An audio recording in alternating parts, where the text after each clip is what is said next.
Oh, okay, we're going to talk this week about economic systems.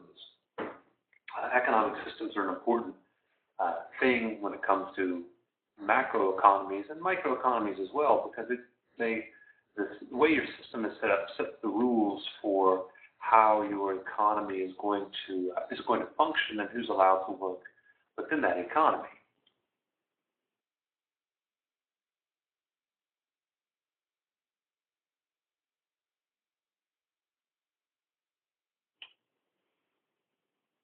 So when we study economic systems, particularly the two extremes that we're going to talk about, this is a process known as comparative economics.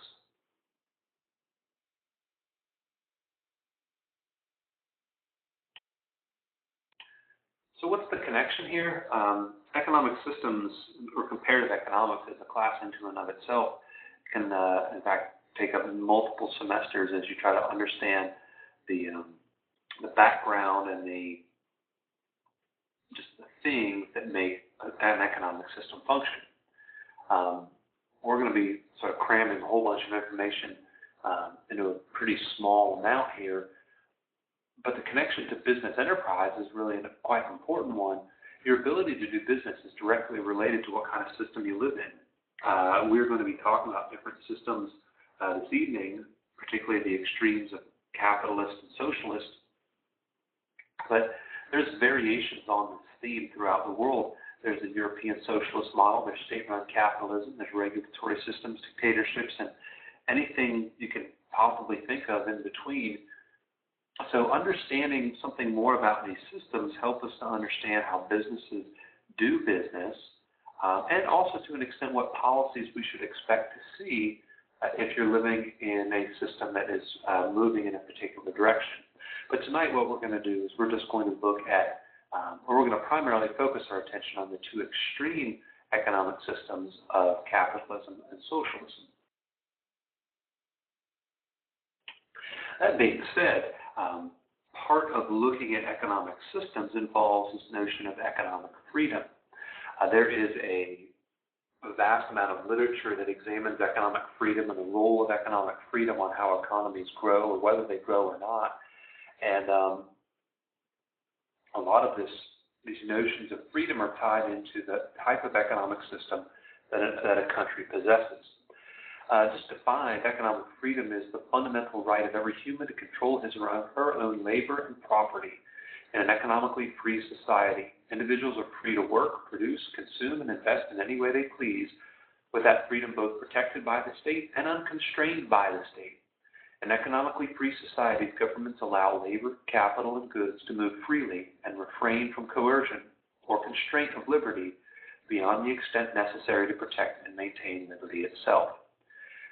This particular definition comes from a website that publishes something called the Economic Freedom Index. I just want to say a couple things about this definition before we move on to that index.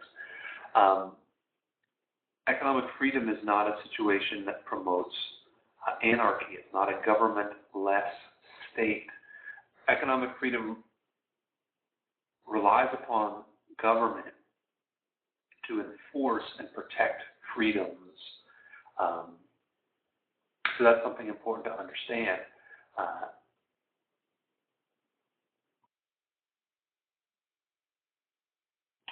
The Economic Freedom Index is a measure, a numerical measure calculated in order to try to get a feel for how free countries are. And part of this Freedom Index is a measure, or part of something that goes into that Freedom Index is a measure of how easy it is to do business, how easy it is to start a business, and to what degree regulations impact the ability of firms to do business. And these are the top 10 countries on the latest Economic Freedom Index from 2012. Hong Kong ranked number 1, then Singapore, Australia, New Zealand. So we have a good representation from Southeast Asia.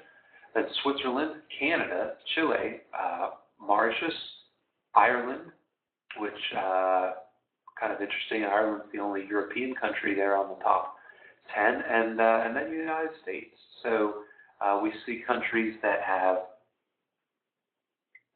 just by variations, just by at the margins, are slightly determined to be more economically free than others. The least free is also an interesting list. We have Equatorial Guinea, Iran, the Democratic Republic of Congo, Burma, Venezuela, Eritrea, Libya, Cuba, Zimbabwe, and then we're bringing up the rear there is North Korea. And what you'll notice, what you'll begin to notice, is that the difference between these lists has a lot. The difference is based to a large extent on the type of economic system in which the people in these countries are living. It's no coincidence that there's a lot of African countries on this list, least free list, a lot of what we might consider to be dictatorships, command economies, communist economies on this list, and again, that's not a coincidence. The point of looking at economic freedom is an important one because it does get to the heart of how to improve the well-being of people and countries. Free societies, research has shown, grow more. Their gross domestic product is higher, the per capita income is higher, so people tend to be much, much better off in freer societies than they are in non-free societies. The per capita income in Cuba, for example, is in the neighborhood of $2,500 a year. The per capita income in a country like the United States is well over $40,000 a year. There's a big difference there. But on the business front, we see that innovations occur much more rapidly in freer countries. There is a sense that markets can be effective in distributing resources and distributing goods in those freer countries. We also interestingly see that environmental protection tends to be greater in the freer countries. It's not a situation necessarily where there's just a lot of manufacturing and a lot of pollution. So as a whole, these freer countries tend to be much better places to live with much higher standards of living. Now, regardless of what kind of economy you live in, regardless of what economic system you find yourself in, there are always three questions that need to be answered by an economic system. And it is the answer to these three questions, how these three questions are answered, that leads anyone to sort of put an economy in a particular category of economic systems. First question is what to produce. And it seems like an odd question, but the question of what to produce deals with, should we be producing things for ourselves? Should we be producing things for export? Should we try to produce everything that we think our people might need? Or should we rely upon comparative advantage and trade and just produce the things we're good at producing? That's the first question. What are we going to produce?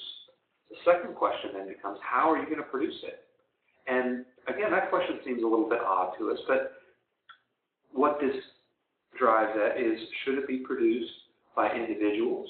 Should it be produced by the state? Should it be produced using a lot of labor or using a lot of capital or using technology? How are you going to produce this thing?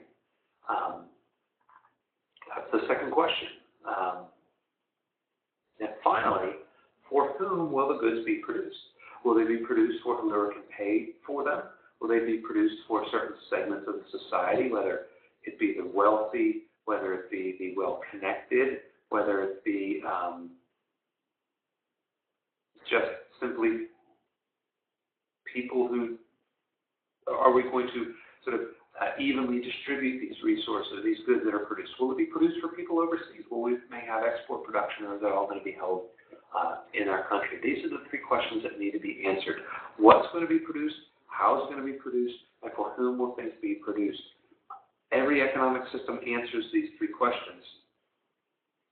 And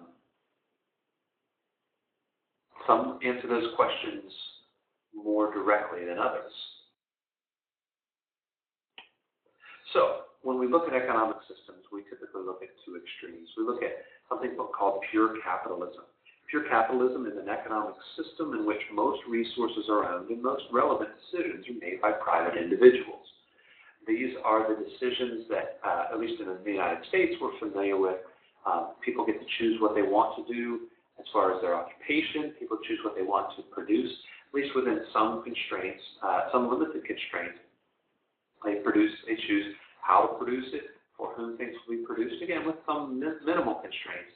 But a purely capitalist system would say you can do whatever you want as long as what you are doing does not interfere with the rights of others. A purely socialist or a command economic system is a system in which most non-human productive resources are owned by the state or by the government. And in extreme cases of socialism, it can even be that the people are essentially slaves to the state. Now you see here that there is basically a continuum. We have command systems on one side, and then we have capitalist systems on the other. This continuum moves along the sort of from one end to another, and these are the extremes, the purely capitalist and the command system.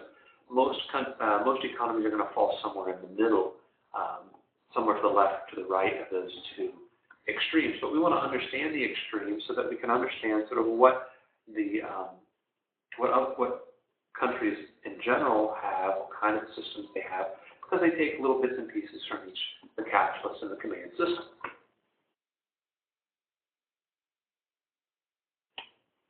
As far as capitalism is concerned, pure capitalism is the kind of economy where the resources are owned by private citizens and the three questions are answered by private individuals. Again, there is government, but it's not very prominent, and that shows up as we look at the four primary characteristics of a purely capitalist society. The first characteristic is private property. Individuals hold the rights to control the property of a capitalist economy. People pay costs to acquire, or they incur costs to acquire property, but they receive benefits from it as well. And this property includes land and intellectual property. It includes the poems, the songs, the books, the copyright material that you produce, any ideas that you have. It includes your physical labor. It includes anything that you can get a title to. You have the right to do what you want with your property, again, as long as it's not infringing upon the rights of others. If you use that property efficiently and well, and in a way that increases productivity, then you can benefit greatly from it monetarily. And because it is your property, you are able to reap the rewards from that. You do not need to share them with anyone. You do not need to give them away. But if you use property poorly, if you don't use it wisely, and there are costs involved with that, and that's fine too. That's your decision, but you bear the costs of how property gets used. Or if it's just not used, then again, that's up to you. You can make use or non-use of property that you own however you see fit. Within this, obviously, there will be some restrictions on your ability to use profit. Primarily, as long as you're not physically harming somebody, you can use property however you wish. But there are social norms, there are social concerns that play into things. So pornography and prostitution are typically limited. Even though you own your body, you can do what you want with it. There are still limits that people place upon your ability to do things legally. The Environmental Protection Agency says you can't drain your swamp because there might be some endangered species up in there, so that's a limit on your property. But in a purely capitalist system, those things will not be there. Now, we also have a legal system that's used to enforce those property rights. Laws are very important in the capitalist system. It's essential to economic efficiency. Without that protection, there'd be little incentive to accumulate capital stock and therefore to grow economically. Without the state protecting property, individuals would have to take things into their own hands. It becomes the Wild West. Disputes are not, so we say, adequately ameliorated, and so chaos ensues.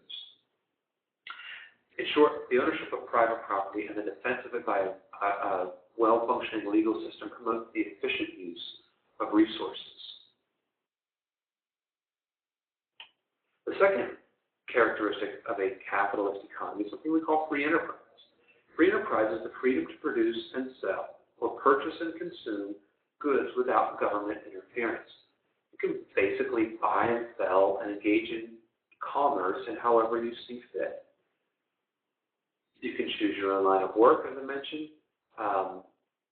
Businesses can use the procedures and resources that they want, and at competitive market prices, they can do and try to sell things that they feel is going to grant them the largest profit.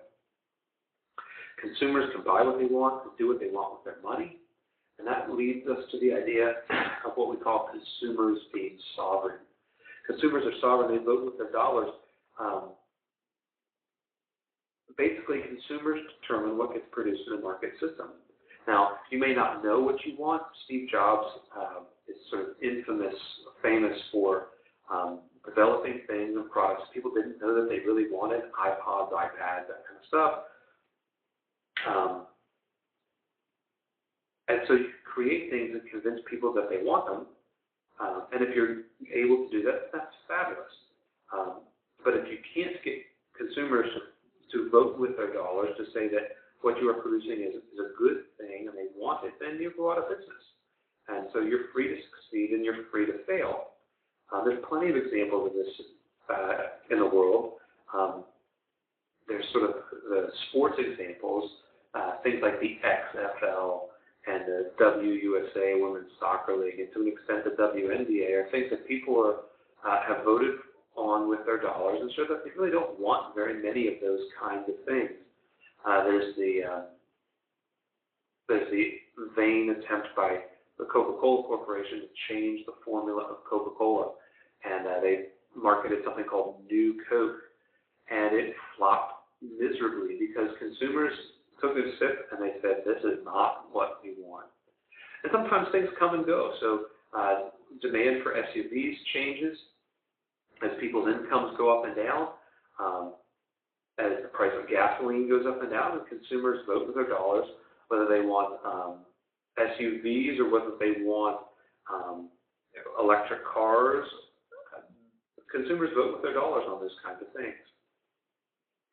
Now, part of the free enterprise system, and one of the sort of more philosophical parts of the free enterprise system, is something that we call the invisible hand. The invisible hand is the idea that as someone who is producing something, you're going to want to try to make yourself better off. And individuals who are buying things want to make themselves better off. But since consumers are sovereign, the individual seeking to improve their own well-being, when they go to market, had better find something that they want. You as a seller, wanting to improve your own well-being, will therefore produce things that buyers want, regardless of your feeling for those buyers. You are compelled by, it would seem, an invisible hand to produce things that increase the well-being of the consumer base, because it not only increases the buyer's well-being, it will eventually increase your own as you sell more product. For example, if a firm uses the most efficient method to produce clocks, they can offer them at a lower price, and as a result, they can increase their market share. The consumer buys a less expensive clock, has more money left over. So you are providing something consumers want in a cost-effective way, making more money for yourself and making your customers better off, even though that may not have been your intent. Your intent might have been, I'm a greedy person. I want to make as much money for myself as I can. In order to do that, you have to help your fellow man.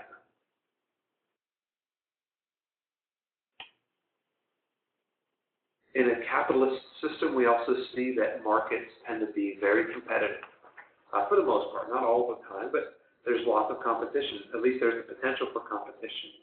Competition has a lot of buyers and sellers, and that is one of the classic characteristics of a competitive market. So there's no single buyer or seller who can control the market, and buyers and sellers are free to enter and exit the market. So if you think you can get into a particular market and make a profit, There's very little holding you back from doing so.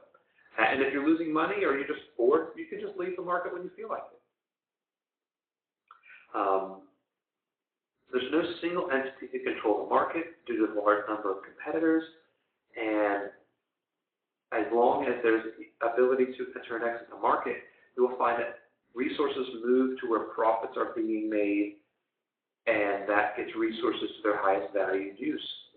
There's large, for example, in the fast food industry, so the history of fast food is that it started off very slowly, but when people saw that McDonald's was making money, they entered that market.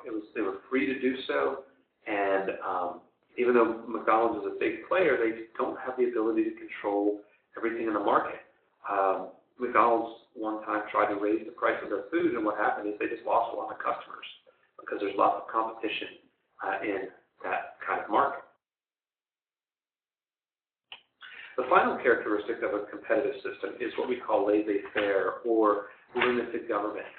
In the laissez-faire system, it's a mark that within an economy you find that businesses are allowed to operate according to the competitive forces with minimal government interference. Government has limited roles to play. They protect property.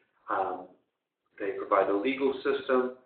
They, to a lesser extent, maybe help to provide for trade, building bridges and roads and that kind of thing. But for the most part, government is very limited in what they do. And if we were to go back to the countries that are most free in our economic freedom index, we would see that these countries tend to have these four characteristics. Private property is protected in these places, and there's a legal system to enforce those laws. There's lots of free enterprise opportunities in Hong Kong and Singapore and the like. Consumers are sovereign. The invisible hand is at work. We see that in these countries. There's lots of competition, not only within the country, but from abroad. And government is in existence, and in some places it's a little bit more involved than others, but still government is relatively limited. When we move to the least free countries, we see that these countries have very few, if any, of these characteristics of the capitalist system. North Korea, Cuba, and Venezuela and Iran, those are countries where private property is, if it exists, it can at any point in time be just simply taken away by the government. There's not free enterprise. You can't do what you want. Government has a lot of say in what happens, how resources are used. There's very little competition because the government controls everything, and since the government controls everything, they're heavily involved in what goes on in those countries, so they don't have that laissez-faire attitude.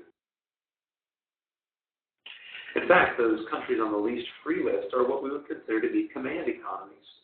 Command systems, command economic systems, are quite different from the capitalist system in that, particularly, the role of government is much more, it's much larger, it's much broader. In the extreme form of the command system, like I said, all the inputs are owned by the state, even the people. So the government can simply move people from one area to another and tell them what they are or aren't going to do. In Cuba, for example,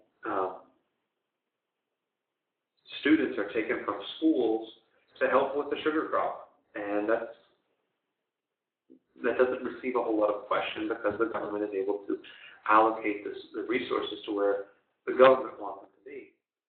Markets tend to not be used very efficiently, at least not as we're familiar with them. Markets, one of the things that markets do, of course, is to set prices and allocate resources to where they're most highly valued. But in the command system, those prices are set by the state. Prices that would prevail in a market economy through the interaction of demand and supply are simply ignored.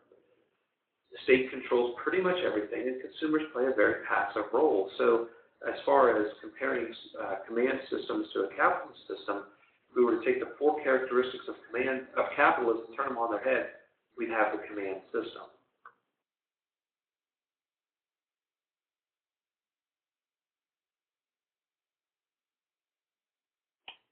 One of the problems for a command system is just simply the massiveness of the enterprise. Command systems are designed to try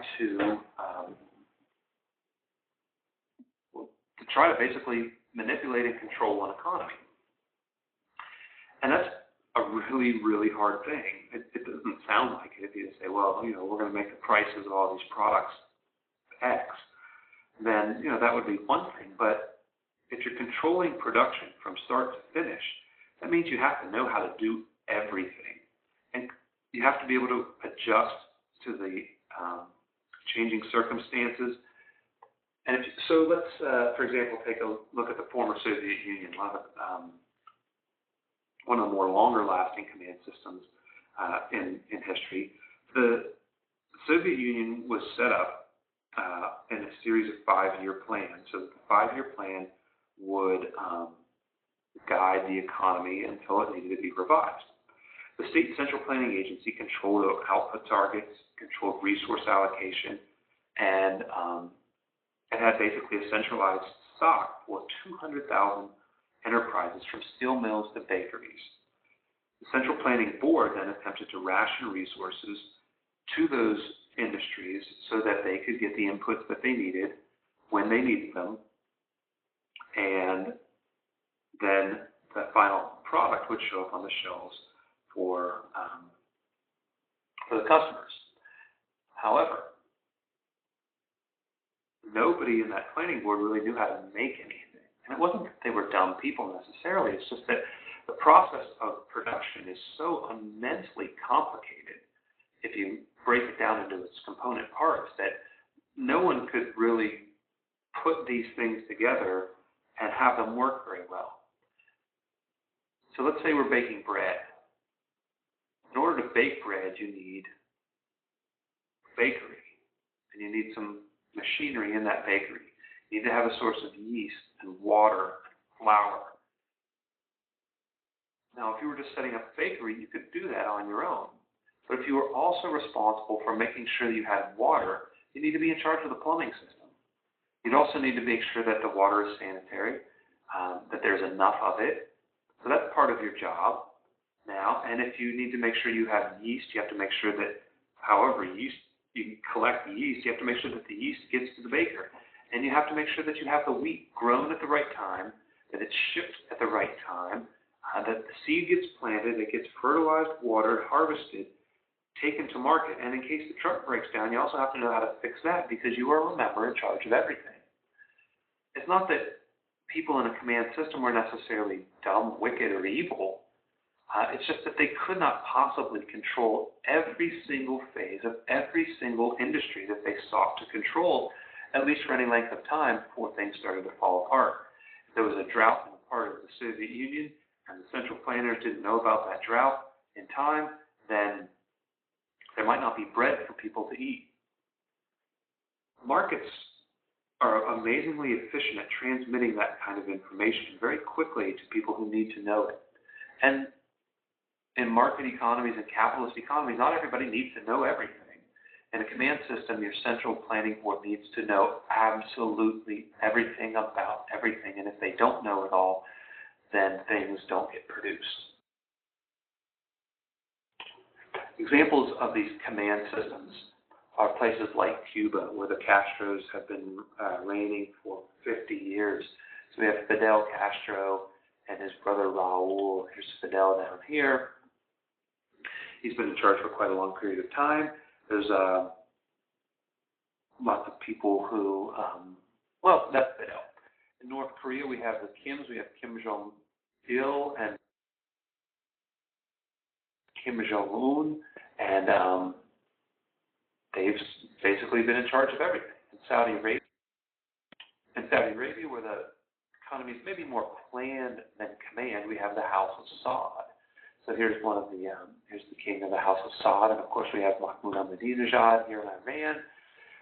These are places where we have command systems where the government dictates what's going to be produced. Unfortunately, there is an end game in command economies.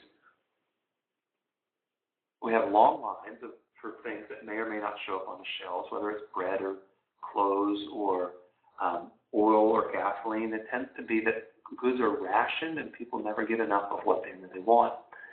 In a market, we would see that resources would be reallocated very quickly to areas where there's a high demand, but in command systems that doesn't typically happen. There also tends to be a large military relative to the rest of the economy, so we see places like North Korea with a big military presence, and Iran with if nothing else, they rattle their sabers an awful lot.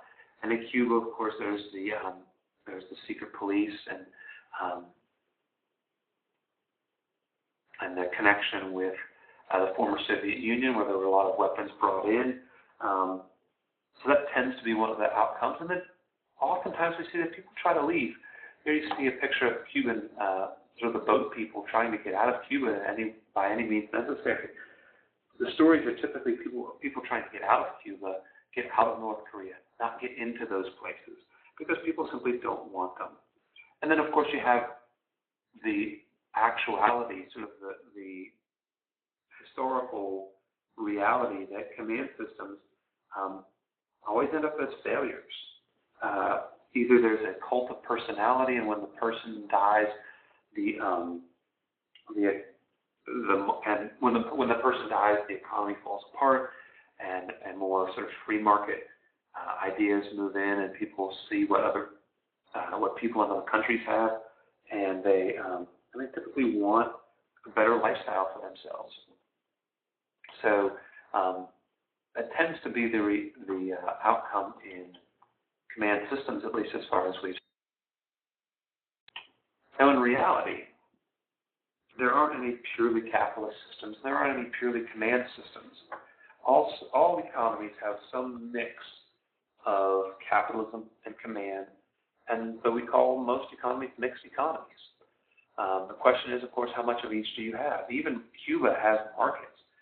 They might be black markets. They might be legal markets, but there are a lot of restrictions placed upon them.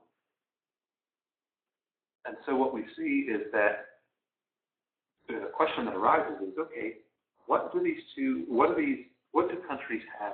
How much of a command system, how much of a capitalist system do you have? The more capitalist your economy, the freer businesses are to function, and the more things that they can produce. The more command system you live under, there are people who do spectacularly well in the command system, but they're typically not people running businesses. They're typically people somehow tied into the government. Production levels drop, innovation drops, investment drops, and typically the standard of living in the command system is much lower than it is in the capitalist system.